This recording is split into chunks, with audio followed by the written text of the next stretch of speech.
Hyderabad outer ring road వద్ద జరిగిన road ప్రమాదంలో మాజీ మంత్రి యాప్కాబ్ చైర్మన్ పిన్నమనేని వెంకటేశ్వరరావుకి తీవ్ర గాయాలయ్యాయి. ఆయన భార్య, కారు డ్రైవరు ప్రాణాలు కోల్పోయారు. విజయవాడ నుంచి హైదరాబాద్కి వస్తుండగా పహాడీ షరీఫ్ వద్ద పిన్నమనేని కారు బోల్తా కొట్టింది. తీవ్రంగా గాయపడ్డ వెంకటేశ్వరరావుని శంషాబాద్లోని ప్రైవేట్ హాస్పిటల్కి, అక్కడి నుంచి జూబ్లీహిల్స్ అపోలో హాస్పిటల్కి తరలించారు. విజయవాడ నుంచి హైదరాబాద్కి వస్తుండగా ప్రమాదం జరిగింది. డ్రైవర్ నిద్రమత్తులో ఉండడమే ప్రమాదానికి కారణమని ఇప్పటికి తెలుస్తోంది. విషయం తెలుసుకున్న పలువురు నాయకులు పిన్నమనేని పరామర్శించేందుకు ఆసుపత్రికి చేరుకుంటున్నారు.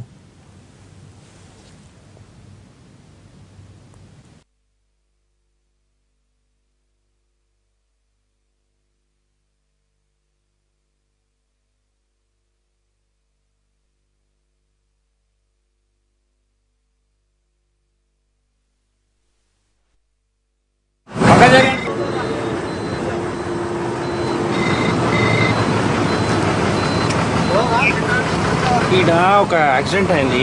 మాజీ మంత్రి వాళ్ళ భార్య చనిపోయింది. కూడా జరిగింది. ఒక నిమిషం నేను చేస్తాను.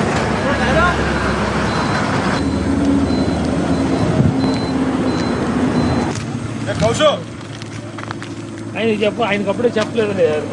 Andhra Pradesh cooperative bank APCOB chairman Pinnamaneni Venkateswara Rao ప్రయాణిస్తున్న కారు ప్రమాదానికి గురైంది. ప్రమాదంలో ఆయన భార్య సత్యవాణి, డ్రైవర్ దాసు మరణించారు. సీట్ బెల్ట్ పెట్టుకుని ఉండడంతో పిన్నమనేని ప్రాణాపాయం నుంచి తప్పించుకున్నారు. పిన్నమనేని స్వస్థలం కృష్ణా జిల్లా నందివాడ మండలం రుద్రపాక గ్రామం. ముదినేపల్లి నియోజకవర్గం నుంచి 3 మార్లు ఎమ్మెల్యేగా గెలిచారు. వైఎస్ హయాంలో ఆయన విద్యాశాఖ, సహకార శాఖ మంత్రిగా పనిచేశారు. 2009 ఎన్నికల్లో గుడివాడ నుంచి కాంగ్రెస్ అభ్యర్థిగా పోటీ చేసి ఓడిపోయారు. 2014 ఎన్నికలకు ముందు టీడీపీలో చేరి యాప్కాబ్ చైర్మన్ అయ్యారు. సోమవారం రాత్రి విజయవాడ నుంచి హైదరాబాద్కు వస్తుండగా ప్రమాదం జరిగింది. తీవ్ర గాయాల పాలైన పిన్నమనేని అపోలో హాస్పిటల్లో చికిత్స పొందుతున్నారు.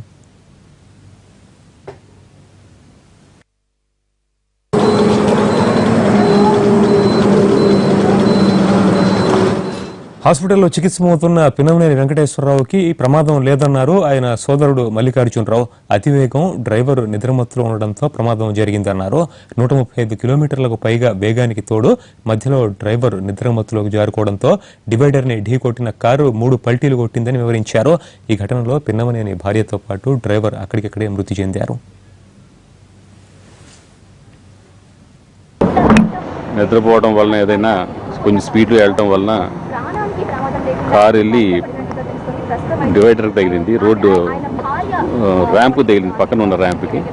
దాంతో టైర్ పగిలిపోయి ఒక 3 పిల్లిగంతులు వేసింది కారు. దాంట్లోంచి వెంకటేశ్వర భార్య బయటకు పడిపోయారు. బయటగా రోడ్డు తగిలింది. అట్లాగే డ్రైవర్ కూడా బయటపడి రోడ్డు తగిలి తలకి దెబ్బలు తగిలి స్పాట్లో చనిపోయడం జరిగింది. వెంకటేశ్వర గారికి కొంచెం చిన్న దెబ్బలు తగిలినాయి, కానీ స్టేబుల్గానే ఉన్నారు. సో ఈవినింగ్ కల్లా డిశ్చార్జ్ అయిపోయి రికవర్ అయిపోతారు. 135 వెళ్తుంటే ఆయన ఆల్రెడీ చెప్పారంట తగ్గించండి స్పీడు అని. ఆయన ఏదో మధ్య మధ్యలో తగ్గిస్తా మళ్ళీ పెంచుతూనే ఉండాడు అతను. అట్లాగే కొంచెం నేను అనుకోవడం కొంచెం నిద్ర కూడా పోయి ఉంటాడు. సో దాంతో పక్కెళ్ళింది. పిన్నమనేనికి వెంకటేశ్వరరావు కారు ప్రమాదానికి సంబంధించి మరింత సమాచారం మా ప్రతినిధి శర్మ అందిస్తారు. శర్మ, ప్రస్తుతం పిన్నమనేని వెంకటేశ్వరరావు ఆరోగ్య పరిస్థితి ఏమిటి? అలాగే ప్రమాదానికి సంబంధించి ఎటువంటి వివరాలు ఇప్పటికి బయటకు వస్తున్నాయి? హైదరాబాద్లోని ఔటర్ రింగ్ రోడ్డుపై మరో ఘోర రోడ్డు ప్రమాదం జరిగింది. ఈ ప్రమాదంలో మాజీ మంత్రి అలాగే ఆప్కాబ్ చైర్మన్ పిన్నమనేని వెంకటేశ్వరరావు తీవ్రంగా గాయపడ్డారు. ఆయన భార్య సత్యవాణి, డ్రైవర్ దాసు వీళ్ళిద్దరు కూడా స్పాట్లోనే చనిపోయారు. అర్ధరాత్రి 2 గంటల ప్రాంతంలో ఈ సంఘటన జరిగింది. విజయవాడ నుంచి 10 గంటల ప్రాంతంలో తమ సొంత వాహనంలో పిన్నమనేని వెంకటేశ్వరరావు భార్యతో కలిసి హైదరాబాద్కు వస్తూ ఉన్నారు. మార్గమధ్యంలో ఔటర్ రింగ్ రోడ్ ఎక్కిన తర్వాత తుక్కుగూడ ప్రాంతంలో ఉన్నటువంటి ఈ ఔటర్ రింగ్ రోడ్ పైన కారు వేగం 120 కిలోమీటర్లకు పైగా, గంటకు 120 కిలోమీటర్లకు పైగా ప్రయాణిస్తున్నటువంటి కారు ఈ రైలింగ్ను, మనం చూస్తున్నటువంటి ఈ రైలింగ్ను మొదట ఢీకొంది. ఆ తర్వాత 3 పల్టీలు కొట్టడం వల్ల వాళ్ళు ప్రయాణిస్తున్నటువంటి కారు కొంత దూరం వరకు వచ్చి ఇక్కడ పూర్తిగా పడిపోయినటువంటి పరిస్థితి. ఆ కారులో ఉన్నటువంటి మనం చూస్తున్నటువంటి మామిడి పండ్లు, వాళ్ళు విజయవాడ నుంచి ఇక్కడికి హైదరాబాద్కు తీసుకువస్తున్నటువంటి మామిడి పండ్లు, మామిడికాయ చట్నీతో కూడినటువంటి డబ్బా, అలాగే పాల క్యాన్ ఇక ఇతర వస్తువులు కారులో ఉన్నటువంటి ప్యాడ్స్ అలాగే వాటికి సంబంధించినటువంటి ఇతర వస్తువులన్నీ కూడా చెల్లా చెదురుగా పడిపోయాయి. ఆ సమయంలో పిన్నమనేని వెంకటేశ్వరరావు కారు ముందు సీట్లో కూర్చున్నారు. వెనక సీట్లో సత్యవాణి అలాగే డ్రైవింగ్ సీట్లో ఉన్నటువంటి దాసు, వీళ్ళు ఇద్దరు కూడా కింద పడిపోయారు. కానీ సీట్ బెల్ట్ పెట్టుకోవడం వల్ల పిన్నమనేని వెంకటేశ్వరరావు కింద పడిపోలేదు, తీవ్రంగా గాయపడ్డారు. వెనక సీట్లో ఉన్నటువంటి సత్యవాణి, డ్రైవింగ్ సీట్లో ఉన్నటువంటి దాసు అక్కడ కింద పడిపోవడం వల్ల, అతివేగంగా ఉన్నటువంటి కారులో నుంచి కింద పడిపోవడం వల్ల వాళ్ళిద్దరు అక్కడికక్కడే చనిపోయారు. పిన్నమనేని వెంకటేశ్వరరావు కూడా తీవ్రంగా గాయపడడంతో ఆయనను హైదరాబాద్ జూబ్లీ హిల్స్లోని అపోలో ఆసుపత్రికి తరలించారు. ఇక్కడికి కొద్ది దూరంలోనే వాళ్ళు ప్రయాణిస్తున్నటువంటి కారును తీసుకువెళ్లారు. అక్కడికి వెళ్దాం, అక్కడ ఆ కారు సిచ్యువేషన్ ఏ విధంగా ఉందనేటువంటిది కూడా ఒకసారి చూద్దాం. పిన్నమనేని వెంకటేశ్వరరావు ప్రయాణిస్తున్నటువంటి కారును మనం చూస్తున్నాం. ఇక్కడి నుంచి ఒక 3 కిలోమీటర్ల దూరంలో జరిగినటువంటి ప్రమాదంలో ఎంత తీవ్రంగా కారు పూర్తిగా డ్యామేజ్ అయిందనేటువంటి విషయం చాలా స్పష్టంగా చూడవచ్చు. ఈ ముందు సీట్లోనే డ్రైవింగ్ పక్క సీట్లో పిన్నమనేని వెంకటేశ్వరరావు కూర్చున్నారు. ఇదే సీటు పైన ఆయన కూర్చున్నారు. ఆయన సీట్ బెల్ట్ పెట్టుకున్నారు. సీట్ బెల్ట్ పెట్టుకోవడం వల్లే తీవ్రంగా గాయపడ్డ, ప్రాణాయానికి మాత్రం ఎలాంటి ప్రమాదం జరగలేదు. ఈ చూస్తున్నటువంటి సీట్ బెల్ట్ను మాత్రం పిన్నమనేని వెంకటేశ్వరరావు పెట్టుకున్నారు. ఇక డ్రైవింగ్ సీట్లో కూర్చున్నటువంటి దాసు మాత్రం సీట్ బెల్ట్ పెట్టుకోలేదు. గంటకు 120 కిలోమీటర్ల వేగంతో ప్రయాణిస్తున్నటువంటి కారు ఆ స్పాట్ దగ్గర రేలింగ్కు ఢీకొని ఈ ప్రమాదం జరిగింది. దాసు ఈ కూర్చున్నటువంటి ఈ సీట్ నుంచే ఆ డోర్ అవతలికి పడిపోయాడు, రోడ్డు పైన పడిపోయాడు. ఇక పిన్నమనేని వెంకటేశ్వరరావు భార్య సత్యవాహిని వెనక సీట్లో కూర్చుంది.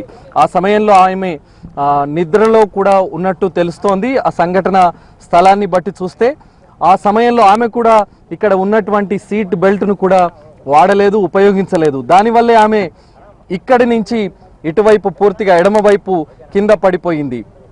ఆ సమయంలో ముందర కూర్చున్న డ్రైవింగ్ సీట్లో ఉన్నటువంటి డ్రైవర్ దాస్, వెనక సీట్లో సత్యవాహిని అక్కడ కింద పడిపోవడంతో కారు వేగంతో రేలింగ్తో ఢీకొనడం, మూడు సార్లు పల్టీలు కొట్టడం వల్ల అక్కడ ఇద్దరు కింద పడిపోయారు, స్పాట్లోనే చనిపోయారు. ప్రమాద తీవ్రత ఏ స్థాయిలో ఉందో మనం ఇక్కడ చూస్తుంటే, కారును చూస్తుంటే గమనించవచ్చు. 3 పల్టీలు కొట్టడం వల్ల ఈ గ్లాస్ పూర్తిగా డ్యామేజ్ అయింది. సంఘటనను రాత్రి ప్రత్యక్షంగా చూసినటువంటి వ్యక్తి ఉన్నారు, డాక్టర్ కుమార్ రెడ్డి గారు ఉన్నారు. ఆయనతో మాట్లాడదాం. మీరు స్పాట్ లో ఉన్నట్టున్నారు రాత్రి? అంటే స్పాట్ కన్నా మేము ముందు కొంచెం ఒక యాక్సిడెంట్ అయిందండి.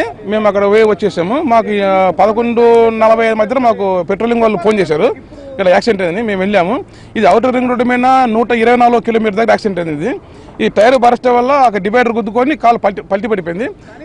అక్కడ లోపల ఉన్న మన పిన్నమనేని వెంకటేశ్వర మిస్సెస్, డ్రైవర్ దాస్ గారు ఆ డోర్లోంచి బయటకు వచ్చేసి బయట పడిపోయారండి. అందువల్ల స్పాట్లో చనిపోయారు. బాగా బలంగా వాళ్ళకు రోడ్డుకు గుద్దుకోవడం వల్ల తలకాయలు పైలిపోయినాయి. పిన్నమనేని వెంకటేశ్వరరావు బండిలో ఉన్నారు. మేము పోయేసరికి కొద్దిగా ఉన్నాం, మనం బయట తీసుకెళ్ళి వాళ్ళను, ఆయనకు చాలా సీరియస్గా ఉన్న వల్ల హార్ట్లో కొద్దిగా ప్రాబ్లం ఉన్నట్టు తెలుసుకొని గుర్తించి వాళ్ళను నియరెస్ట్ ప్లేసెస్ శంషాబాద్ ట్రీట్మెంట్ హాస్పిటల్కి షిఫ్ట్ చేయడం జరిగిందండి. ఇది అతివేగం వల్లనే ఉండడం ఒకటి, డ్రైవర్లకు దిగే ప్లేసెస్ వాళ్ళు ఎక్కడికి వెళ్ళాలా, ఎటుకు వెళ్ళాలని కొన్ని రూట్ మ్యాప్ సరిగ్గా తెలియకపోవడంతోనే కొన్ని ప్రమాదాలు ఎక్కువ ఉన్నాయి. కొన్ని ఇదైతే మాత్రం ఈ పిన్నమనేని వెంకటేశ్వరరావు గారు అంటే వీళ్ళు అతి వేగం వల్ల ఉంది కదా, పెద్ద కారు కాబట్టి అతి వేగం వచ్చేసి టైర్ బరస్ట్ టైంలో రైట్కి పూర్తిగా లాగేసి ఆ డివైడర్కు గుద్దుకోవడంలో ఏకదమ్మున బండి పల్టీ పడిపోయింది. పల్టీ పడడం వల్ల ఆమె సత్యవతి గారు, డ్రైవర్ దాస్ గారు బండిలోంచి బయటపడిపోయి కింద రోడ్డుకు తలకు బలమైన గాయం వల్ల వాళ్ళు చనిపోయారండి. సీట్ బెల్ట్ పెట్టుకోకపోవడం వల్లనే డ్రైవర్ దాస్, సత్యవాణి ఇద్దరు కూడా కింద పడి ఇమీడియట్గా వాహనంలో నుంచి కింద పడి చనిపోయినటువంటి పరిస్థితి. మరి ముందు సీట్లో కూర్చున్నటువంటి మాజీ మంత్రి, APCOB chairman Pinnamaneni Venkateswara Rao seat belt పెట్టుకోవడం వల్లే ఆయన సేఫ్గా ప్రాణాపాయ స్థితి నుంచి బయటపడ్డారు. ఆయన ఆరోగ్య పరిస్థితి కూడా చాలా తీవ్రంగా ఉందనేటువంటిది డాక్టర్లు చెప్తున్నటువంటి వర్షన్. కెమెరామెన్ లక్ష్మణ్తో అరవింద్ శర్మ, ఎన్టీవీ, హైదరాబాద్.